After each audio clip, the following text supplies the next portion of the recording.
കുട്ടീസിൻ്റെ ഓണം വിഭവങ്ങളിലേക്ക് എല്ലാവർക്കും സ്വാഗതം. ഓണത്തിന് നിർബന്ധമായിട്ടും വേണ്ട ഒരു ഐറ്റം പായസമാണ് നമ്മളിന്ന് ചെയ്യുന്നത്. ഇതൊരു അടപ്രഥമനാണ് ചെയ്യാൻ ഉദ്ദേശിക്കുന്നത്. അപ്പം അടപ്രഥമൻ ചെയ്യാൻ വേണ്ടിയിട്ട് ഞാൻ അടപ്രഥമന് ഒരു 200 ഗ്രാമിൻ്റെ പായ്ക്കാണ് എടുത്തിരിക്കുന്നത്. അപ്പോൾ ആദ്യം നമ്മൾക്ക് ഏകദേശം ഒരു 400 ഗ്രാമോളം വെല്ലം ഉരുക്കിയെടുക്കണം. അപ്പോൾ വെല്ലം ഇങ്ങനെ ഒരു പാത്രത്തിലെടുത്തിട്ടുണ്ട്.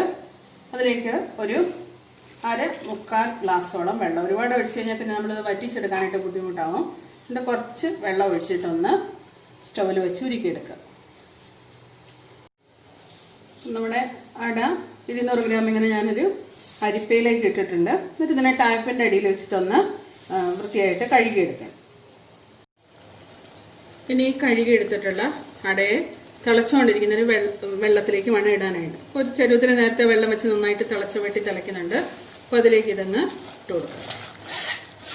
എന്നിട്ട് കട്ട കെട്ടാതെ ഒന്ന് ഇളക്കി കൊടുക്കണം. ഈ വെള്ളത്തിൽ കിടന്നത് നന്നായിട്ട് വെന്ത് വരണം. നമ്മൾ പായസം വെക്കുന്നതിന് മുന്നേ തന്നെ അട ഇങ്ങനെ വേവിച്ചെടുക്കണം. മടിയിൽ പിടിക്കാതെ കട്ട കെട്ടാതെ ഒന്ന് ഇടയ്ക്കിടയ്ക്ക് ഇളക്കി കൊടുത്തുകൊണ്ട് ഇതിനെ ഒന്ന് വേവിച്ചെടുക്കണം. അപ്പം നമ്മുടെ അട ഇങ്ങനെ വെന്ത് വന്നിട്ടുണ്ട്. ഞെക്കി നോക്കിയാൽ ഞെക്ക് കൊള്ളുന്ന പോലെയാണെങ്കിൽ ഇത് വെന്തിട്ടുണ്ട്. ഇനി നമുക്കിതിനെ ഒരു പാത്രത്തിലേക്ക് ഊറ്റിയെടുക്കണം.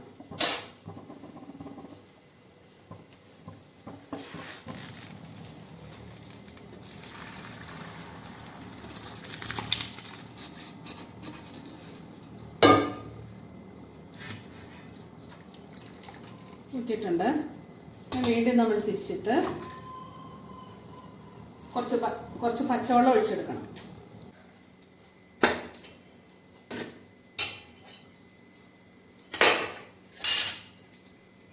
പച്ചവെള്ളം ഒഴിച്ച് തണുപ്പിച്ച് ഒന്നുകൂടെ നമ്മൾ ഊറ്റിയെടുക്കുക. ഇനി ഇത് ഒട്ടിപ്പിടിക്കാതെ പശയൊന്നും ഇല്ലാതെ അവിടെ ഇരുന്നോളൂ.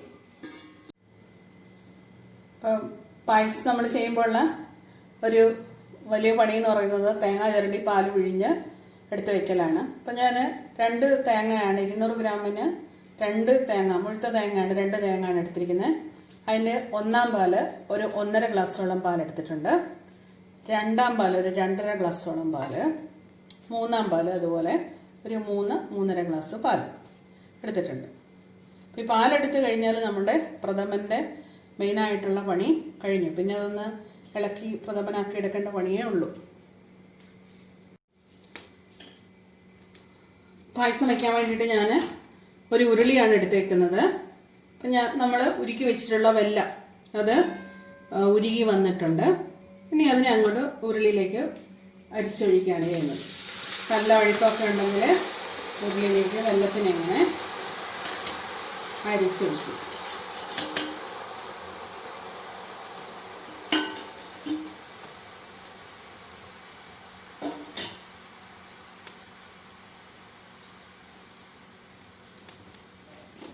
ഇനി ഇതിലേക്ക് നമ്മൾ നേരത്തെ വേവിച്ച് വെച്ചിരിക്കുന്ന അടയങ്ങ് ചേർത്ത് കൊടുക്കണം.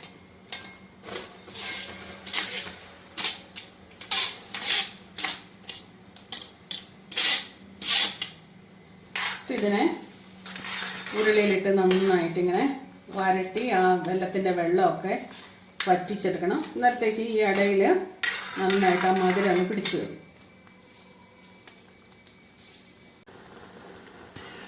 കുറച്ച് കുറുകി വന്നിട്ടുണ്ട്. നമ്മൾക്ക് അതിലേക്ക് 1 സ്പൂണ് നെയ്യ് ചേർത്ത് കൊടുക്കാം. 1 സ്പൂണ് നെയ്യ് ചേർത്തിട്ടുണ്ട്.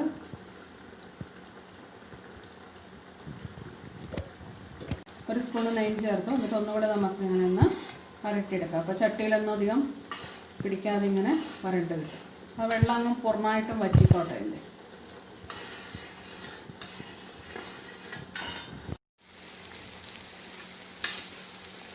ഇപ്പം നന്നായിട്ട് കുറുകി വന്നിട്ടുണ്ട്. അതിലേക്ക് നമ്മൾ 3-ാം പാല് ചേർത്ത് കൊടുക്കുക.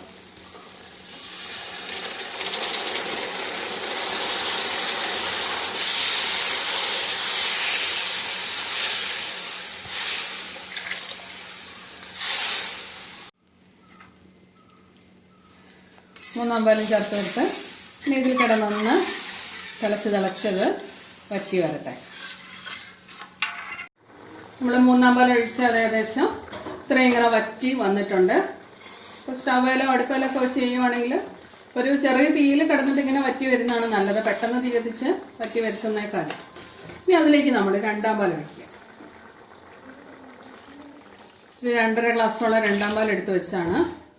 അതും ഇതുപോലെ കുറച്ച് സമയം കിടന്നൊന്ന് വറ്റി വരട്ടെ.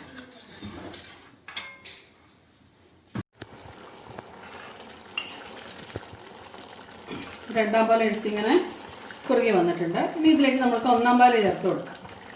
അപ്പോൾ അതിന് മുന്നേ നമ്മൾ ആ മധുരം ഒന്ന് ബാലൻസ് ചെയ്യാൻ വേണ്ടിയിട്ട് വേണമെങ്കിൽ കുറച്ച് ഉപ്പ് ചേർക്കണം. മിക്കവാറും വെള്ളത്തിന് ചെറിയൊരു ഉപ്പുണ്ടാവും, അപ്പോൾ അത് നോക്കിയിട്ടേ ചേർക്കാവുള്ളൂ. ഞാനെടുത്ത വെള്ളത്തിൻ്റെ ഒരു ചെറിയ ഉപ്പുണ്ടായിരുന്നു, അതുകൊണ്ട് പിന്നെ ഞാൻ പ്രത്യേകിച്ചും ഉപ്പ് ചേർത്തിട്ടില്ല.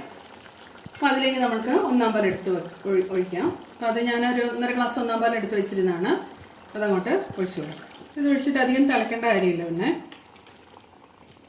ഒന്ന് ചെറുതായിട്ട് തിളച്ച് തുടങ്ങുമ്പോഴത്തേക്കും നമുക്കിത് ഇറക്കി വയ്ക്കാം. ഇത് തിളച്ച് വരുമ്പോഴത്തേക്കും അതിലേക്ക് നമ്മൾക്ക് കുറച്ച് ചുക്ക് പൊടി ചേർത്ത് കൊടുക്കണം. ചുക്ക് കുറച്ച് പൊടിച്ച് വെച്ചിരുന്നതാണ്, ചുക്ക് പൊടി ചേർത്തിട്ടുണ്ട്. കുറച്ച് ഒരു 6 ഏലക്ക പൊടിച്ച് വെച്ചിരുന്നതാണ്, അതും കൂടി ചേർത്ത് കൊടുത്തു. ഇത് നന്നായിട്ട് മിക്സ് ചെയ്ത് കൊടുക്കുക. ചെറുതായിട്ടിത് തിളച്ച് വരുന്നുണ്ട്. പിന്നെ ഈ ചട്ടിയുടെ ചൂട് കൊണ്ട് കുറച്ചും കൂടി ഇത് കുറുകി വരും. ഇപ്പോൾ കാണുന്ന പോലെയല്ല, കുറച്ചും കൂടി കുറുകി വരും. നമ്മൾക്ക് ഇറക്കി വയ്ക്കാം. ഇറക്കി വയ്ക്കുന്നതിന് മുന്നേ ഞാൻ കുറച്ച് നെയ്ക്കകത്ത് അണ്ടിപ്പരിപ്പും മുന്തിരിയും കൂടെ വറുത്ത് വെച്ചിരുന്നതാണ്. ചിലർ തേങ്ങാക്കൊത്തിടും. തേങ്ങാക്കൊത്ത് കടിക്കാൻ ഇഷ്ടമുള്ളവർക്കാണെങ്കിൽ നമുക്ക് തേങ്ങാക്കൊത്തും കൂടെ വറുത്ത് ചേർക്കാം. അതും കൂടെ ഇതിലേക്ക് ഇട്ട് കൊടുക്കാം.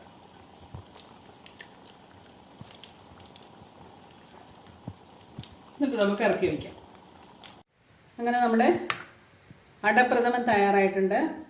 നല്ല ടേസ്റ്റ് ആയിട്ടുള്ള നമ്മുടെ കേരളത്തിൻ്റെ ഒരു തനി വിഭവമാണ്. എല്ലാവരും ഒന്ന് ചെയ്ത് നോക്കുക. നാളെ തിരുവോണമാണ്. 2020 ഒരുപാട് കഷ്ടങ്ങളുടെയും ബുദ്ധിമുട്ടുകളുടെയൊക്കെ നടുവിലാണ് നമ്മുടെ ഓണമെങ്കിലും എല്ലാവർക്കും നല്ല ഓണാശംസകൾ നേരുന്നു. ഇനിയും നമ്മൾക്ക് നല്ല ഒരുപാട് കാലം ഓണം ആഘോഷിക്കാനായിട്ട് ഇടവരട്ടെ എന്ന് പ്രാർത്ഥിക്കുന്നു.